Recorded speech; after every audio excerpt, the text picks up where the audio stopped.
Sosok C, pengantin pria di Palembang, kabur ditagih utang 21,7 juta rupiah oleh wedding organizer.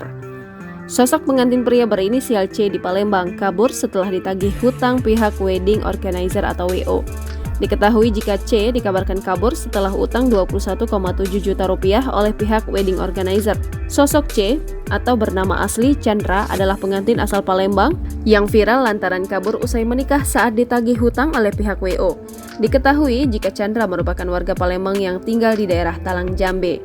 Awalnya diketahui membooking sanggar musuh wedding gallery milik Harry beberapa bulan lalu. Saat itu Chandra membooking 2 atau 3 juta rupiah untuk ambil paket pernikahan. Chandra sendiri sudah memiliki paket pernikahan tanpa tenda dekorasi, jadi hanya dekorasi MUA dan baju saja. Hal tersebut lantaran Chandra ternyata hanya memiliki uang pas-pasan. Namun tak disangka beberapa hari kemudian sebelum acara mereka mau mengambil paket bersama tendanya, jadi totalnya setelah dihitung mencapai 30 juta rupiah. Kemudian kita kan lagi ke Semarang, Solo, dan Yogyakarta. Jadi kita tetap komunikasi via telepon dan WhatsApp.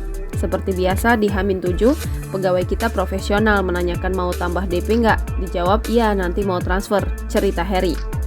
Bahkan mereka sudah meminta nomor rekening namun ternyata belum dikirim. Di H-7 belum ditransfer dan meminta di H-3 saja.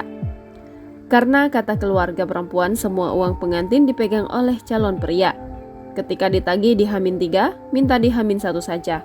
Itu posisi sudah terpasang tenda dan semua sudah siap. Ketika H-1 ditagih lagi, katanya ada keperluan untuk bayar masak dan lain-lain. Gimana kalau hari H? Pihak WO tentu tidak terima dan meminta haknya. Singkat cerita, ternyata dia nggak jujur pada keluarga perempuan. Pria ini sudah ambil uang 15 juta rupiah dari pihak keluarga perempuan, bilangnya sudah ditransfer.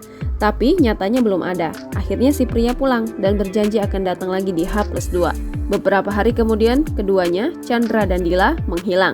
Lalu di Agustus pihak WO bertanya lagi ke keluarga pria karena katanya mau bayar double 8 juta rupiah. Namun nyatanya belum dibayarkan, malah hanya dibayar 1 juta rupiah dari sisa yang belum dibayar. Karena baru dibayar 1 juta rupiah, artinya masih sisa 21,7 juta lagi. Karena memang sudah bingung WhatsApp, sosmed tidak aktif, maka dibuat video TikTok tersebut. Jangan lupa subscribe, share, komen, dan like ya!